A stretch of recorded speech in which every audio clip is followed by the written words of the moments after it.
O Marco Civil da Internet em julgamento no Supremo Tribunal Federal. As mudanças de uso e de diretrizes das redes sociais. A lentidão do Congresso Brasileiro em regular as Big Techs. Eu sou o Lucas Zacari e esse aqui é o Durma Com Essa, o podcast semanal de notícias do Nexo.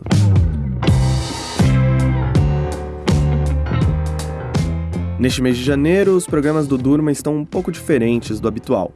A gente está trazendo temas que vão ecoar em 2025. No terceiro episódio dessa série, vamos falar sobre o dilema da regulação das redes sociais no Brasil e no mundo. Um dos temas que devem pautar o início do ano de 2025 no STF é a análise de uma série de ações sobre a regulação das redes sociais no Brasil. O julgamento teve início em novembro de 2024, mas o ministro André Mendonça pediu vista do processo, ou seja, pediu um tempo para analisar melhor o tema. Dentre as ações a serem julgadas, a principal delas trata da constitucionalidade do artigo 19 do Marco Civil da Internet. Esse artigo diz que provedores, sites e redes sociais só podem ser responsabilizados por danos ou atos ilícitos causados por terceiros após receberem ordens judiciais para a exclusão de conteúdos e não cumprirem a determinação. Os ministros do Supremo poderão votar pela derrubada do artigo 19, responsabilizando assim as redes sociais pelos conteúdos publicados, ou poderão manter a legislação atual. Luiz Roberto Barroso, que é o presidente do tribunal, apresentou uma terceira hipótese em seu voto. Segundo o ministro, o artigo 19 é parcialmente inconstitucional.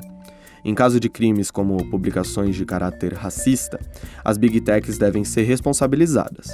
Mas existem outros casos em que Barroso considera ser necessária uma ordem judicial para a retirada de materiais.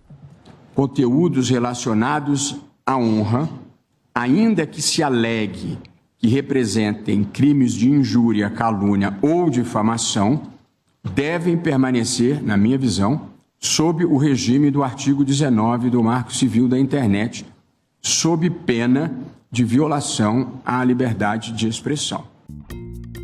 O Marco Civil da Internet foi sancionado em 2014, durante o governo da então presidente Dilma Rousseff. O texto traz os direitos, deveres e garantias de usuários brasileiros e define regras para as empresas atuarem no mundo digital. A legislação sobre o funcionamento da internet no Brasil é baseada em 3 pontos centrais. O primeiro é a neutralidade da rede, que faz com que os provedores não possam definir os sites ou aplicativos que o usuário visita, nem alterar a velocidade de conexão entre os endereços. O segundo ponto é a privacidade dos usuários. As empresas só podem guardar registros de conexão por 1 ano.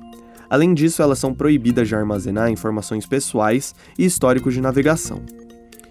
Já o terceiro pilar, no qual o artigo 19 se enquadra, trata da responsabilização do conteúdo por parte de quem o publica e não das plataformas. Como eu disse antes, as empresas só passam a responder quando mantêm essas postagens, mesmo após ordens judiciais para serem retiradas. Quando o Marco Civil foi aprovado, o texto era visto como um bom instrumento de proteção à liberdade de expressão. Mais de 10 anos depois, a dinâmica das redes sociais se alterou de tal forma que a legislação passou a não compreender tudo o que acontece na internet. O algoritmo das plataformas digitais promoveu a construção de bolhas ideológicas e a radicalização dos discursos. Esse cenário resultou no aumento da desinformação e encorajou atos criminosos. Além disso, vimos um envenenamento do debate público. Segundo o ministro do STF, Alexandre de Moraes, que defende a regulação das redes no Brasil, a democracia vem sofrendo com a instrumentalização das redes sociais do que chamou de novo populismo digital extremista.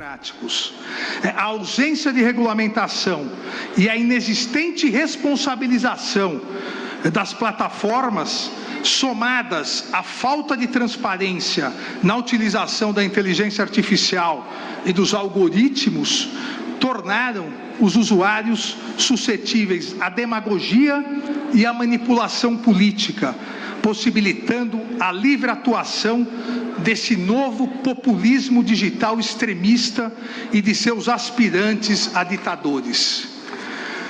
A preocupação com a captura furtiva da vontade do eleitorado é um problema atual. A atuação dos donos das plataformas também entra na discussão sobre a regulação. Você se lembra que o X, o antigo Twitter, ficou fora do ar entre o final de agosto e meados de setembro de 2024. Moraes ordenou a suspensão após o bilionário Elon Musk, dono da rede social, descumprir ordens do ministro para bloquear perfis antidemocráticos. A decisão também envolveu o não cumprimento de exigências da legislação brasileira, como a presença de representante legal no país e o não pagamento de multas à justiça. Outro dono de plataformas digitais que se mostrou contrário à regulação das redes sociais foi Mark Zuckerberg. No começo de janeiro, a Meta, que é a empresa dona do Facebook, Instagram e WhatsApp, anunciou o encerramento de seu programa de checagem de fatos nos Estados Unidos. A medida faz parte de mudanças mais amplas na moderação de conteúdo nas plataformas. O programa era conduzido por agências especializadas em checagem de fatos, que limitavam o alcance ou faziam marcações em publicações com informações falsas. Agora ele será substituído por um sistema de notas da comunidade, como o do X, em que os usuários fazem as suas sinalizações nas postagens. O Zuckerberg anunciou tudo isso num vídeo no qual ele celebrou o que ele chamou de retorno à liberdade de expressão, um vídeo gravado logo depois de ele colocar uma porção de aliados do presidente Donald Trump em cargos altos da sua empresa. Latin American countries have secret courts that can order companies to quietly take things down.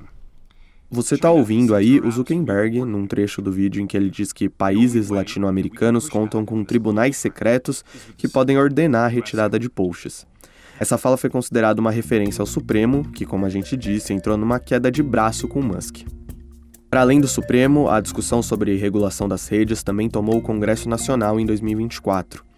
O PL das fake news até ensaiou avançar, mas foi engavetado em meio a uma intensa atuação de plataformas como o Google para descredibilizar o texto, junto com parlamentares alegando que o PL feria a liberdade de expressão.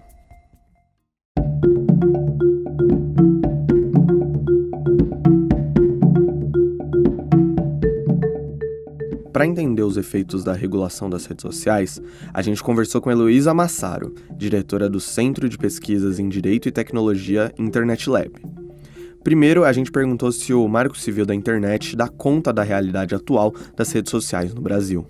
O Marco Civil ele é uma lei muito importante que reflete o que vinha discutido no seu tempo, estava sendo discutido no seu tempo, né? Havia uma preocupação muito grande com eventual influência e controle de governo sobre o ambiente digital, né? E é uma lei que, de alguma forma, olha de forma muito atenta para a garantia da liberdade de expressão e da privacidade, né? E daí, quando a gente volta os olhos para hoje, para 2024, para 2025, eu acho que a questão é, enfim, entender quais são os desafios que se colocam para além daqueles que a gente estava tentando endereçar ali em 2014 com o Marco Civil, né? Então a gente está vendo, enfim, uma penetração e uma inter-relação muito mais profundas, né, entre a internet e a vida cotidiana das pessoas mesmo, né? A gente está pensando, enfim, as redes sociais fazem parte do cotidiano das pessoas, elas estão profundamente imbricadas, enfim, nas dinâmicas de comunicação cotidiana, nas dinâmicas de comunicação política, na sociedade como um todo. Conforme a gente vai vendo essa expansão no uso, etc., obviamente que vão surgindo e vão sendo trazidos para o âmbito das redes sociais mais questões e desafios e disputas, até mesmo, enfim, disputas morais, disputas do que é permitido ou não, disputas do que é aceitável ou não, e também, enfim, questões mais estruturais, de violência, de discriminação, essas coisas também vão chegando nas redes sociais e vão se imbricando na própria forma de funcionamento das redes sociais, muitas vezes sendo favorecidas pela forma como as redes sociais funcionam, etc. Então, essas questões vão aparecendo, essas disputas e essas tensões vão crescendo, né? E isso coloca efetivamente um desafio, que é como que a gente lida com isso, né? Pela complexidade de temas que as redes sociais passaram a ter que lidar, a Heloísa entende que um dos aspectos que evoluiu nesses 10 anos de Marco Civil foi a moderação de conteúdo. Quando a gente está discutindo, né, o que uma plataforma deve permitir ou não, em diversos temas, a gente também está lidando com questões que, mesmo fora da internet, são questões de disputas sociais mesmo, sobre o que é permitido ou não, sobre o que é aceitável ou não, né? Enfim, isso vai se complexificando de certa forma. E conforme isso vai se complexificando, as questões que estavam postas ali em 2014, enfim, na aprovação do Marco Civil, elas não são mais as únicas, né? E a resposta do Marco Civil não é mais a única suficiente. Isso não quer dizer que a gente tem que abandonar o Marco Civil, né? Isso quer dizer que a gente precisa pensar para além dele. A gente perguntou para a Heloísa os motivos que levaram o Congresso Nacional a deixar de lado o PL das fake news e o tema da regulação das redes. A diretora do Internet Lab disse que o tema envolve interesses de distintos setores da sociedade, como mídia, plataformas e políticos, o que levou a um campo complexo de negociações. De certa forma, ela foi capturada um pouco pela polarização política e ela foi pega um pouco nesse fogo cruzado da narrativa da censura, né? E isso travou muito essa discussão no ano passado, né? Então a gente viu muito desse tema da regulação de redes ser apontado como uma forma de se censurar redes sociais, o que claramente é uma falácia, porque quando a gente está pensando numa estrutura regulatória, a gente não está pensando em censura, a gente está pensando em garantir, de fato, um espaço mais íntegro e seguro, onde as pessoas, de fato, consigam se comunicar e trocar ideias. Mas a gente observa esse tema, né, do controle de conteúdo online, da moderação de conteúdo, da discussão política online. Ele, na verdade, desde depois das eleições de 2018, ele é um tema que vem sendo muito polarizado, com o termo das fake news, etc., e que fica muito nesse fogo cruzado do que é, enfim, controle, o que é censura, etc. E isso, obviamente, resvalou para a discussão de regulação de plataformas no ano passado. Sobre a constitucionalidade do artigo 19 do Marco Civil, Heloísa entende que é preciso ter cuidado ao discutir o regime de responsabilidade das redes sociais. Por que esse regime é visto como protetivo de liberdade de expressão e de direitos fundamentais em geral? Porque ele não cria incentivos para que as plataformas decidam elas mesmas, né, ou façam uma avaliação sobre o que elas podem ser responsabilizadas ou não, e, para se proteger economicamente, removam talvez mais do que seria necessário, né? É um pouco essa lógica por trás. Porque se você responsabiliza as plataformas por determinados tipos de conteúdo, você cria ali um risco econômico, e daí elas tendem a optar pelo caminho mais seguro, que é remover mais do que talvez atingindo conteúdos que não deveriam ser removidos, né? E qual que é, enfim, ao meu ver, lacuna de se pensar ou de se pensar que a solução vem por uma mudança no regime de responsabilidade, né? É porque uma lógica de responsabilidade, ela cria incentivos para que a plataforma faça cálculos nesse nível de compliance, né? Ela coloca tanto na plataforma o poder de decisão sobre, enfim, onde está a linha daquilo que a lei está falando que é legal ou ilegal, onde que é traçada essa linha, e a plataforma vai escolher onde ela vai traçar essa linha, que vai ser feito por um cálculo econômico de compliance com a regulação. A Heloísa disse que esse regime de responsabilidade pode inviabilizar a complexidade da moderação de conteúdo.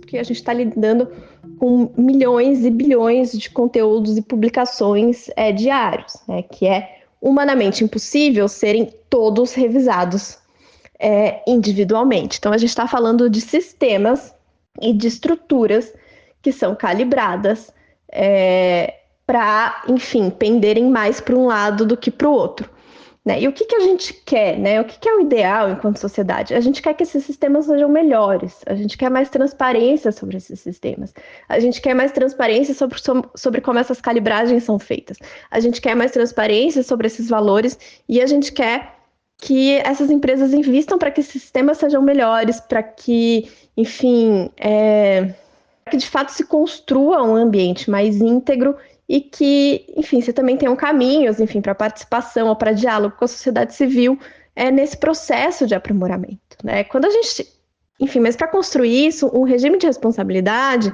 por si só, ele é insuficiente, porque a gente está falando de responsabilidade sobre peças de conteúdo individuais, né? Você não olha para o sistema complexo, você olha para as peças individuais, e isso invisibiliza o que está por trás e não coloca os incentivos adequados, né? Dos votos dados pelos ministros do Supremo antes do recesso judiciário, Heloísa disse que a posição mais equilibrada de Barroso é um caminho melhor para a responsabilização das redes. Uma das hipóteses é você conseguir olhar para conteúdos que são mais graves, então que se justificaria uma balança ou, enfim, uma calibragem em favor de uma maior remoção, e daí, nesse sentido, você tentar incentivar as plataformas a removerem mais, mas sem você tirar essa proteção do regime de responsabilidade para evitar incentivos econômicos para a remoção excessiva. O Durma com essa volta já.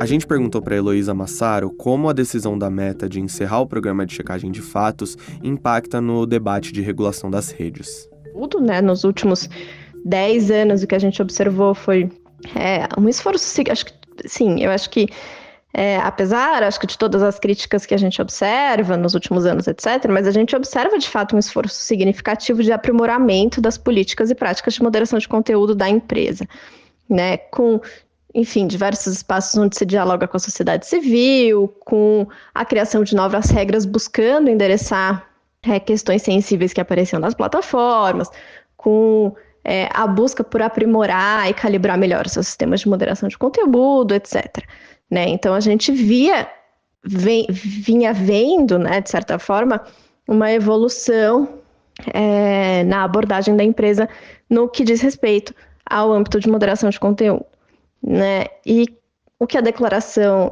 do Zuckerberg aponta para, enfim, uma guinada de direção completa no que vinha sendo feito. Quando ele diz, né, que, enfim, eles não querem remover erroneamente, na prática o que ele está falando é que eles preferem que conteúdos que sejam graves, que sejam violentos, que sejam violadores, eventualmente não sejam removidos, em detrimento do risco de se remover conteúdos legais, né? Porque quando a gente está falando de calibração, muitas vezes, é uma escolha entre você ter mais falsos positivos ou mais falsos negativos, né?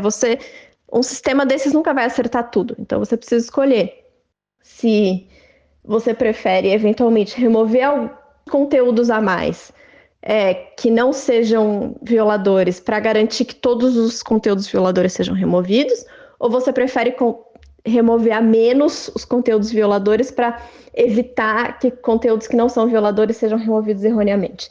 E essa calibragem é feita dependendo do tema, né? Obviamente. Tem temas muito mais gravosos que é melhor você errar removendo a mais. Tem temas mais sensíveis, mais, enfim, políticos, onde uma remoção excessiva é mais gravosa do que não remover, que você prefere errar deixando de remover alguns conteúdos. E a declaração dele indica que a empresa está dando uma guinada para não remover, não ter nenhum tipo de remoção excessiva. Então, ela está preferindo deixar conteúdos violadores no ar. A gente também perguntou para a Heloísa quais países regularam suas redes e os efeitos dessa medida. A diretora do Internet Lab destacou a Lei de Serviços Digitais da União Europeia, adotada em 2022 e que serviu de base para parte das recentes propostas de lei brasileiras. É um sistema interessante no papel, mas que traz vários desafios, que a Europa está tendo que lidar com eles de certa forma, que é entender, por exemplo, o que significa muito dos conceitos que estão postos lá e quais são os parâmetros para ele, porque é uma legislação que vai falar de auditoria dos sistemas das plataformas, por exemplo, então como essas auditorias vão ser feitas, quem vai fazer, quais vão ser esses parâmetros. É uma legislação que está falando, por exemplo, sobre análise de risco sistêmico, então também tem todo esse desafio aí de entender o que seria um risco sistêmico, né? Eu acho que tem um avanço grande de não se olhar para a peça de conteúdo individual, que é uma coisa que diz muito pouco quando a gente está falando de um sistema que está lidando com milhões de conteúdos, né? Para olhar para o desenho do sistema como um todo, mas aí... Segundo Heloísa, o processo para regulação das plataformas digitais depende dos contextos e realidades de cada local. Eu acho que tem países muito preocupados com o risco que determinadas estruturas regulatórias podem colocar para a liberdade de expressão, porque vivem contextos autoritários ou vivem contextos de institucionalidade muito fraca, né? Então, você ter estruturas regulatórias que permitam algum tipo de ingerência aí, ou que criem caminhos para ingerência sobre conteúdo online, você tem riscos bastante significativos, você tem outros países, né, que pela, enfim, população menor, ou por serem um mercado muito reduzido para essas plataformas, né, se veem muito numa posição quase encurralada, porque determinadas estruturas regulatórias podem, na verdade, levar a que plataformas saiam dos países porque os custos vão ser mais altos que os lucros, enfim. Para terminar a conversa com a Heloísa, a gente perguntou para a diretora do Internet Lab sobre como garantir a liberdade de expressão, evitando que a regulação se torne um instrumento de repressão. Mas quando a gente está falando de liberdade de expressão, o que é essa liberdade de expressão? Né? É só você ter um direito de falar, mas assim, para você poder falar, você precisa de um espaço, você precisa de condições, você precisa estar seguro para falar, né? De certa forma, é uma ilusão você achar que a liberdade de expressão existe no vácuo, né? Você precisa de certas condições, porque também é sobre falar e poder ser ouvido, né? Porque você falar, enfim, no lugar onde só você está falando, também, enfim, você não está sendo ouvido, né? Essa liberdade de expressão, ela está sendo inteiramente realizada, né? Então, quando a gente está falando de liberdade de expressão, a gente está falando de um olhar que é mais holístico sobre condições para que todas as pessoas possam falar e se sintam seguras, né? Daí, quando a gente está olhando para as plataformas, se a gente está falando de espaços que deixam de ser seguros ou que deixam de ser íntegros, onde as pessoas não conseguem mais acessar a informação, onde pessoas não conseguem se sentir seguras para falar, onde pessoas não conseguem se sentir seguras para falar e ser ouvidas, a gente não está falando de fato de liberdade de expressão. Então, se a gente tem um espaço onde você tem poucas regras, né, e onde você tem muita violência, você vai ter diversos grupos que estão sendo alvo dessa violência que não vão conseguir falar, né? Então, a gente não está falando de liberdade de expressão, porque a gente está falando de vários grupos que não estão tendo essa liberdade de expressão garantida, né? Então, você falar que a regulação é uma ameaça à liberdade de expressão, de certa forma, é uma leitura rasa e até falaciosa, né? O que a gente tem que entender é como essa regulação é construída. Se você está buscando construir uma regulação que vai gerar transparência e que vai fomentar o desenvolvimento de sistemas melhores, né, para que esses ambientes sejam geridos de forma a serem mais seguros, para que as pessoas possam de fato falar mais, para que princípios democráticos floresçam, bom, aí a gente está falando de fato de fomento à liberdade de expressão. A gente tem que entender essas estruturas regulatórias também como fomento à liberdade de expressão e não como uma lógica de controle e remoção de conteúdo, né? A gente tem que entender como a construção desses espaços onde, enfim, que são geridos e mediados de uma forma que as pessoas de fato consigam conversar e que a liberdade de expressão consiga de fato florescer. O Durma com essa volta já.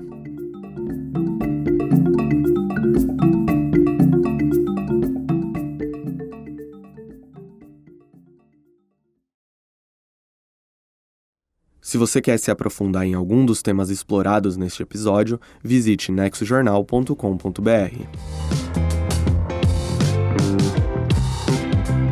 Do julgamento sobre a regulação das plataformas digitais, passando pelos efeitos do Marco Civil da Internet e a discussão sobre liberdade de expressão nas redes sociais, durma com essa.